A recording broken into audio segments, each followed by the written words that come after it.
It's a rare February morning in 2026. It's actually cold enough to see my breath outside. Some of you might remember me from a podcast we used to do called the Bunkhouse. We've been quiet for a while now. Well, this is what comes next. This is the Field Standard Podcast. And this is where we make it. I push into the bunkhouse and just stand there for a second. The smell hits me. Dry, mineral, the way a room smells when it's been closed up for a few weeks. We've been on the road, hunting away from the home ranch. Haven't been back here in what seems like a minute. It feels good to be home. It feels good to slow down, and it feels good to be back in the ritual. If you're coming from the Bunkhouse podcast, you'll recognize some of what we're doing here. We're bringing back hunting history, little stories about people who came before us, the ones who figured things out, invented things, built the traditions we inherited. We're bringing back the news, too. What's going on in the world that hunters and anglers ought to know about. Policy stuff, conservation stuff, but the way we talk about it, not the way a press release reads. Man, this is one of my favorite rituals. Lighting this old cast iron stove on a cold morning. Nothing really beats it. I love watching the fire come up slow, gradually filling the room with warmth. We're also adding some new things. There's a segment called Wildly Gourmet, wild game cooking. But not just recipes. It's the thinking behind the food. Why we cook what we kill. What the table means. How a good meal is sometimes where the next hunter gets made. And we've got a new feature format. These are longer, deeper. Sometimes it's me telling you a story, the kind of history that doesn't make the textbooks. Sometimes I've been chasing something down, making calls, digging into something that deserves more attention. And sometimes it's just a conversation. Me and someone who has something worth saying, sitting down and talking it through. There's bookshelves everywhere in here. There's mounts all over the wall. But what I came back for is on a shelf above my desk in the back room. The bound volumes, Forest and Stream, 1881 through 1894, originals. Pages so brittle that I turned them with clean hands and held breath. I've spent more hours with these than I can count. The advertisements are for shot shells that don't exist anymore, lodges that burned down before my father was born, but the articles, the instructions, those are still good. How to build a turkey call from a wingbone. How to read water for trout. How to think about wild country is something that belongs to you only because you've agreed to defend it. These are the blueprints, instructions for a life that someone else figured out a century before I was even born. Nobody handed me these rituals. I followed instructions left by people who understood that the wild doesn't maintain itself, that someone has to do the work. That's what this show is about, really. It's for hunters, for anglers, for people who care about wild places and want to understand why they matter, not just how to use them. If you're the kind of person who wants more than tips and tactics, if you want the why underneath the what, then you're in the right place. We're putting out new episodes monthly. The show lives on Substack over at Wild Dispatch. That's where you'll find the show notes, recipes from Wildly Gourmet, all of it.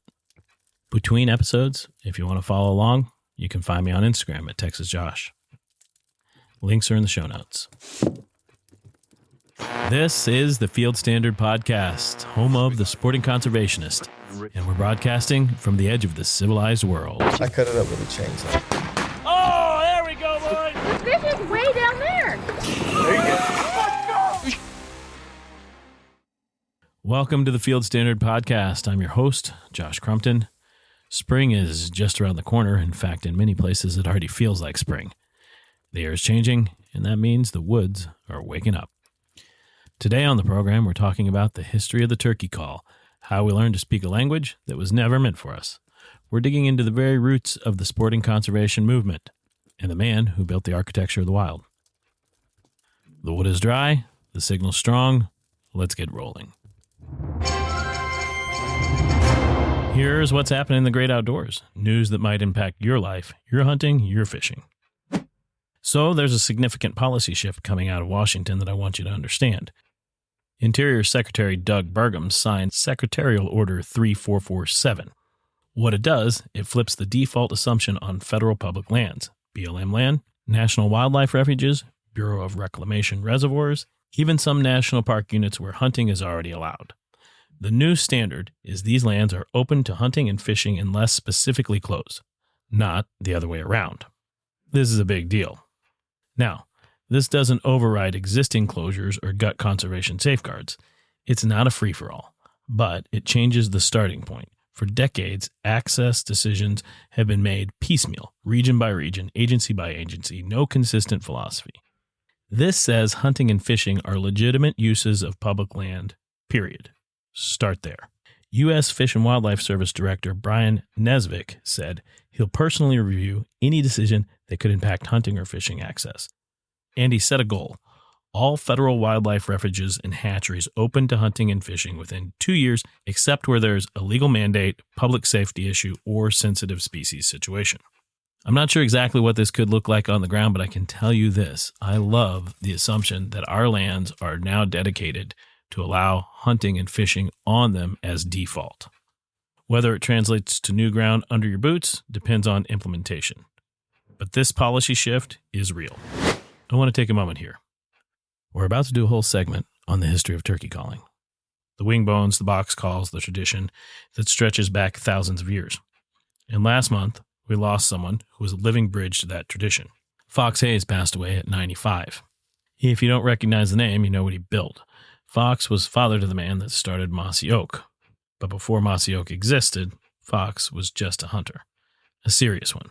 Born in Mobile, Alabama in 1930, killed his first turkey in 1944 at 14 years old, and then killed one every year for the next 75 years, minus 2 years when he was bedridden with tuberculosis and nearly died. 75 years of chasing turkeys in the woods. I don't even know what that would look like. As an adult onset hunter, I would have to live really a long time to do that. It's just an impressive feat. He was a member of the Choctaw Bluff Hunting Club in southern Alabama, rubbing shoulders with some of the earliest pioneers in turkey hunting and conservation. In 1977, he pushed friends at Mississippi Wildlife, Fisheries, and Parks to reintroduce turkey near his home in West Point. Those birds thrived so well, they became the seed stock for northern Mississippi. That's the kind of man he was. Not just a hunter, a builder. He encouraged his son to start Mossy Oak. When he retired, he came to work there full time. A couple of years ago, they released a vest in his honor. The Mr. Fox vest sold out immediately. One of them auctioned at NWTF for over $30,000. All of it went, you guessed it, to turkey conservation. What are we going to do when men like this are all gone? We're all going to have to do a lot of growing to fill shoes this big. Mossy Oak put out a statement when he passed. They quoted him, "I believe it's important to take care of the things we love. The good that men do will live long after they're gone." Fox Haas, 95 years old. Rest easy. All right, here's another one that caught my attention. Catalina Island, 22 miles off the coast of Los Angeles, and there's a plan on the table to eradicate every mule deer on the island. Knee-jerk reaction? That's total insanity. Who even came up with this plan? These folks, the Catalina Island Conservancy, which owns 88% of the island. They submitted a restoration management plan, and on January 30th, California Department of Fish and Wildlife signed off on it. The plan calls for sharpshooters to kill all 1,800 deer over the next 5 years. That's right, all 1,800 deer eradicated over the next 5 years. Now, the deer were introduced in the 1930s for hunting. The Conservancy says they're damaging native vegetation, competing with the endemic Catalina Island fox, increasing wildfire risk. Their position is the island can have a functional ecosystem or it can have deer, not both. That's the most ridiculous thing I've ever heard, to be honest. Here's what's interesting. Hunters are pushing back. Obviously, we don't love the idea of eradicating a game population when hunting could manage it. But here's the thing. Non-hunters are pushing back too. Animal welfare groups, local residents. The Catalina Island Humane Society called the plan immoral and unnecessary. Their representative said, now listen to this, "We're fine with hunting. That's the best option. We want ethical hunting." When's the last time you heard a Humane Society say that? Never. There's a documentary called Killing Catalina that just came out. The filmmaker said he's never seen a coalition like this. People on all sides of the political and environmental spectrum standing together against eradication. And it gets messier. The city of Avalon, which owns part of the island, passed ordinances prohibiting deer killing within city limits.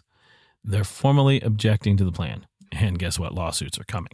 So here you have two groups, very different sides of the coin, in complete agreement on something. That should tell you something. You guys really need to read the room.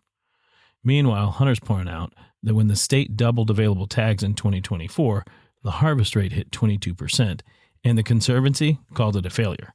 Now they're back to locals only hunts with 200 tags. You make that make sense for me.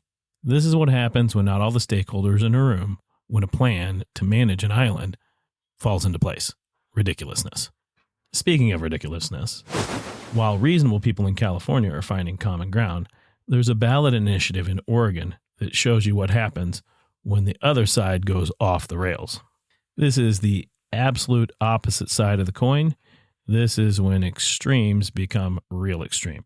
Initiative Petition 28, they're calling it the Peace Act, People for the Elimination of Animal Cruelty Exemptions.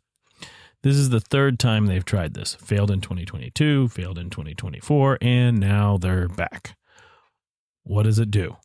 It would throw out every legal exception that allows humans to interact with animals. Hunting, gone. Fishing, gone. Trapping, gone.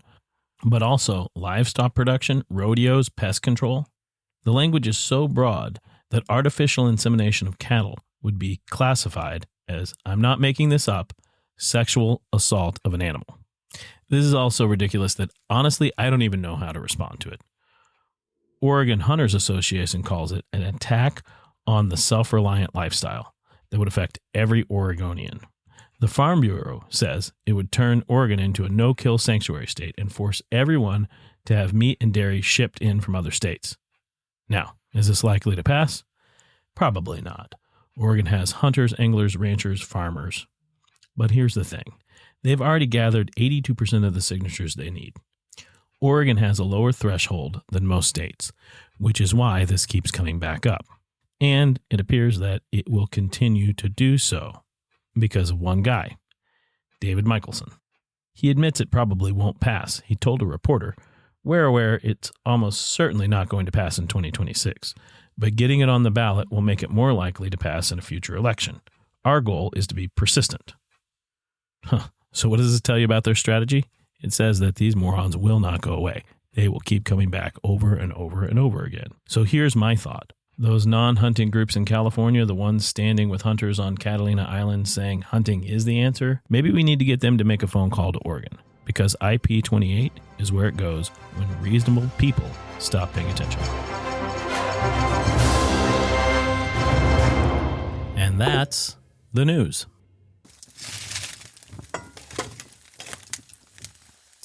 This is Hunting History, bite-sized facts for conservation-minded hunters and anglers just like you. Today we're talking turkey calls, a brief history of how hunters learned to speak a language that was never meant for human tongues.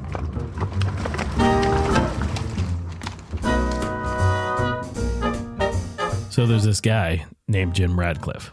This is the 1920s. He's from Mobile, Alabama, and he's stuck in New Orleans for 3 weeks because he got bit by a rabid animal. Now, rabies treatment in the 1920s, 21 days, 1 shot a day. You can't leave, you just wait. That's 3 weeks in New Orleans. I can tell you this, I might leave with my rabies cured, but I'd probably be about 100 pounds heavier, and I'm not sure my liver could make it through the ordeal. So Radcliffe's wandering the French Quarter, killing time between injections, probably thinking about how he'd rather be in the turkey woods. And he comes across a street performer, a ventriloquist. Guy's making bird sounds, no hands, no visible movement, just something in his mouth, pressed against his palate. And he's throwing sounds that seem to be coming from absolutely nowhere. Radcliffe watches, and his mind goes to exactly where any hunter's mind would go. He's not thinking about songbirds, he's thinking about turkeys. And he's thinking, if I could do that with a turkey call, my hands could stay on the gun. So he brings that idea home to Alabama. And that's it. That's where the mouth call comes from. Not some factory, not a patent office. A hunter with rabies and time on his hands, watching a street performer and recognizing a tool. The first turkey calls, however, were wingbones. Hollowed bones from a turkey's wing, cleaned and fitted together, played by sucking air instead of blowing. Native Americans figured this out thousands of years ago. We're talking before pyramids, before Stonehenge, before written language.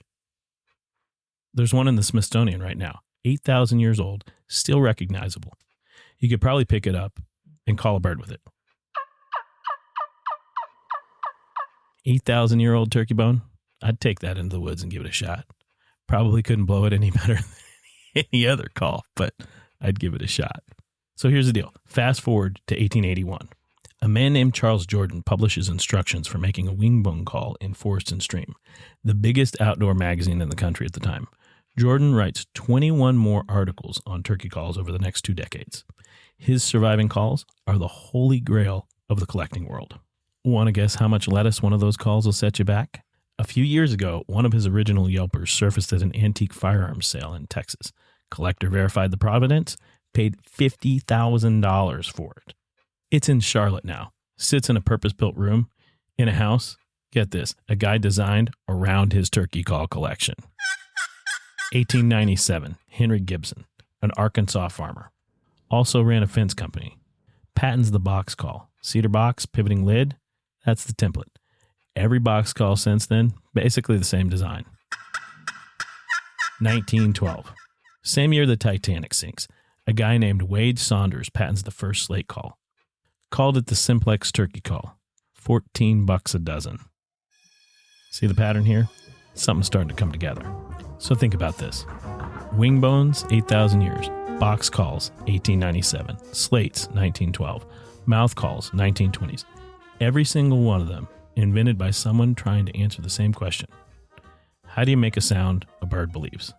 And every single one of them invented by a tinkerer, a hunter paying attention, someone who listens to birds and bones, and in Radcliffe's case, a street performer in the French Quarter. And thought, I can use that.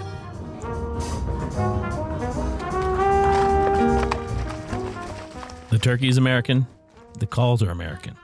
In the tradition of building them, of trying to crack the code, speak the language, fool a bird that's been fooling hunters for millennia, well, that's American too.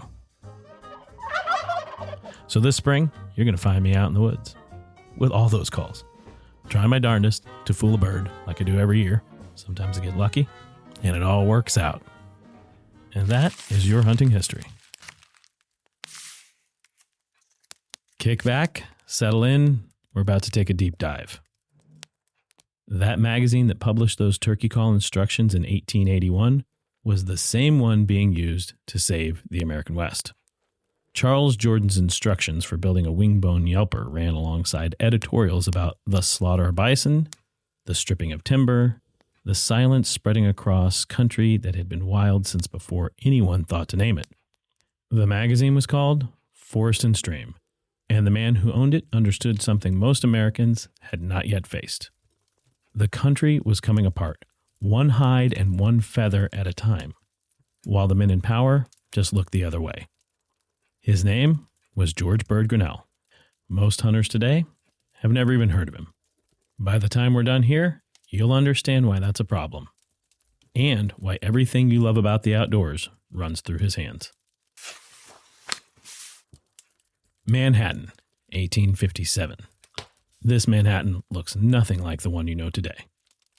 A 7-year-old boy named George Bird Grinnell moves with his family to a property called Audubon Park. This is not a city block. This is estate land on the upper reaches of the island. Woods thick enough to wander for hours, streams still running clear, the kind of ground where a boy can disappear until supper and come back with mud on his knees and a bird's nest mapped in his memory. The land belonged to the late John James Audubon, the painter who gave America its birds. Audubon died 6 years before the Grinnells arrived, but his wife Lucy still lived on the property. She runs a small schoolhouse. His paintings hang on the walls. George enrolls, and Lucy Audubon becomes his first teacher about birds.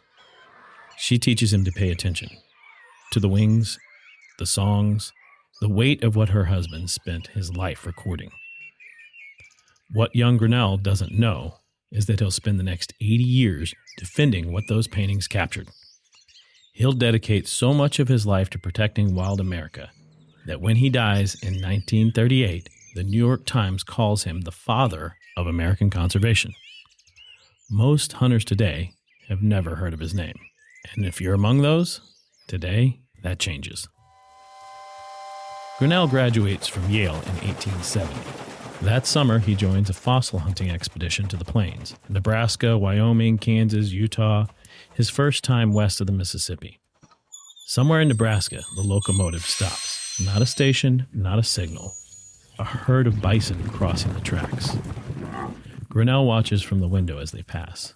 Thousands of animals moving like a dark river across the grass, so vast and so unhurried that the train simply waits.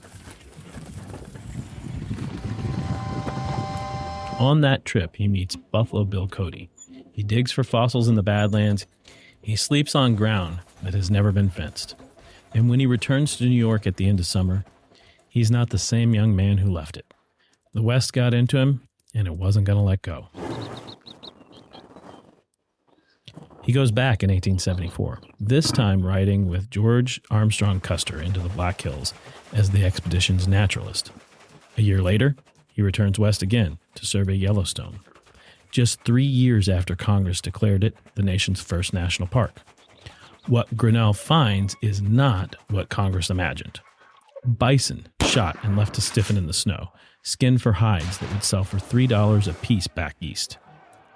Elk and deer hauled out by the wagon load. Poachers camped openly along rivers because there was no one there to stop them. No rangers, no enforcement, no law with any teeth. Yellowstone existed on paper.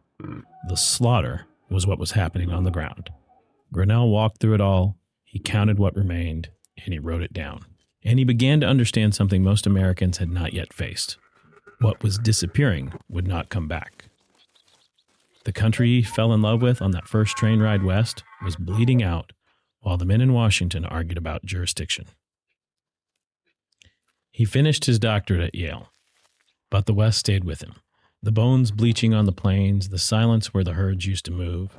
In 1876, he took a job as a natural history editor at a weekly magazine called Forest and Stream. 4 years later, he owned it. For the next 31 years, he ran what became the largest outdoor publication in North America. And he decided to use it. Forest and Stream became a weapon. Grinnell went after market hunters stripping the plains for profit. He went after timber barons clear-cutting forests. He went after railroads carving through country and calling it progress. He wrote editorial after editorial. He didn't soften his language. He named names. And he printed what the government would not say. He sent his own reporters to Yellowstone, not for a week, for months at a time, to document the poaching everyone in Washington preferred to ignore. It paid off. In the winter of 1894, one of Grinnell's reporters was camped in the park when the cavalry finally caught Ed Howe, the most notorious bison poacher in Yellowstone, standing over fresh kills. Hides still warm, blood on the snow. The reporter was there. He got the story. He got the photographs. Grinnell printed them. America saw what had been happening in its first national park. Bison slaughtered in the open. Poachers walking free because there was no law to hold them. The outrage was immediate. Within weeks, Congressman John Lacey of Iowa, a hunter himself, pushed the Yellowstone Park Protection Act through both houses of Congress. President Cleveland signed it. First federal wildlife protection law in American history, born from photographs published in a magazine by an editor who refused to look away. And that is what the press can do when someone decides to use it. But the Yellowstone fight was not where Grinnell found his most important ally. That happened a year earlier, 1885. A 26-year-old politician from New York had written a book called Hunting Trips of a Ranchman. His name was Theodore Roosevelt, though not the Roosevelt that history would remember. Not the Rough Rider, not the president, not the face of the mountain. He was a young man who had gone west to grieve. His wife and mother died the same day in the same house. He found something in the Badlands that made him want to keep on living, and he wrote a book about hunting because he believed he'd earned the right to say something about it. Grinnell reviewed the book in Forest and Stream. He was not impressed. The review ran, Roosevelt read it, and sometime in the weeks that followed, he stormed into the Forest and Stream offices in Manhattan and asked to see the man who'd written those words. What happened in that room was not a fight, it was a recognition. They talked about the West, what they'd both seen out there, the herd shrinking, the country emptying, the slow mechanics of a world being unmade. They talked about what would happen if no one with influence decided to act. Somewhere in that conversation, two men who walked into a room as strangers walked out as allies. They would work together for the next 35 years. First proof of that partnership came 2 years later, 1887. A dinner at Theodore Roosevelt's home. Grinnell was at the table, so was General Sherman and a young forester named Gifford Pinchot, who would one day run the United States Forest Service. That night, they founded the Boone and Crockett Club. Grinnell and Roosevelt co-edited the club's publications. They drafted legislation together, and when Roosevelt became president in 1901, Grinnell had already been shaping how he thought about conservation for 16 years. He didn't stop once Roosevelt took office. He stayed in the room. He stayed in the ear. But big game was not Grinnell's only concern. The same year he met Roosevelt, 1886, he turned his attention to something else that was vanishing. Birds. Not ducks and geese, songbirds, herons, egrets, terns, whole species disappearing into the millinery trade. Women's hats. That's where the feathers went. Piled high on wide brims. Whole wings, tail plumes, sometimes entire birds mounted as if they'd dropped from the sky onto a lady's head. Fashion. And behind that fashion was an industry built on slaughter. An ounce of heron plume sold for twice as much its weight in gold. It took 4 herons to produce that ounce, and the hunters knew the easiest time to kill them was nesting season, when the adults would not leave their eggs. Shoot the parents, take the feathers, leave the carcasses to rot beside the nest full of chicks that would starve. Grinnell had walked through the silence where the bison used to be. Now he watched the rookeries go quiet. He published an editorial in Forest and Stream. He proposed a new organization dedicated to the protection of wild birds and their eggs, and he gave it the name that meant something to him since he was 7 years old, sitting in that schoolhouse in the Upper Manhattan. The Audubon Society. The magazine's office became the society's headquarters. No dues. Grinnell covered the expenses himself. Within 2 years, 50,000 Americans had joined. Now he needed legislation to make it permanent. He turned to John Lacey again, the same congressman who pushed through the Yellowstone Act. Together, they shaped the Lacey Act of 1900, made it a federal crime to transport illegally killed game across state lines. The market hunters who'd stripped the plains and emptied the rookeries could no longer escape justice by crossing a border. The era of market hunting did not end with a battle. It ended with a law drafted by a congressman who hunted and an editor who understood that the pen was the longer weapon. The work didn't stop there. Grinnell's decades of writing against the feather trade became the foundation for the Migratory Bird Treaty Act in 1918. He explored the mountains of northwest Montana, named the peaks and glaciers himself, spent 25 years fighting to protect them until President Taft signed Glacier National Park into law in 1910. In 1925, Grinnell became president of the National Parks Association.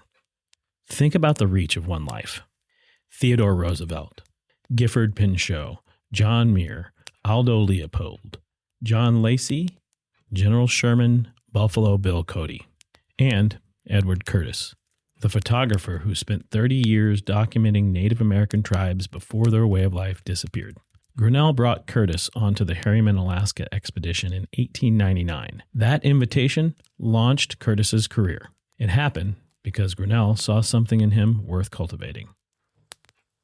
Every thread of American conservation runs through this man, and he spent his life making sure you would never notice.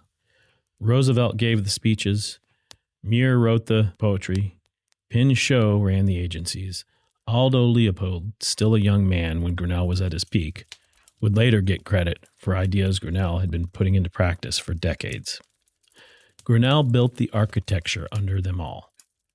Then he stepped back into the shadows where he was most comfortable. Every refuge you've ever hunted, every migratory bird law that sets your season, every piece of public ground that you've walked on without paying a fee. The idea itself that the sportsman should lead conservation, that hunters are not the enemy of wildlife, but its greatest advocates. That is his inheritance. That is what George Bird Grinnell left behind. The father of American conservation, the man most hunters have never heard of. Well, now you have.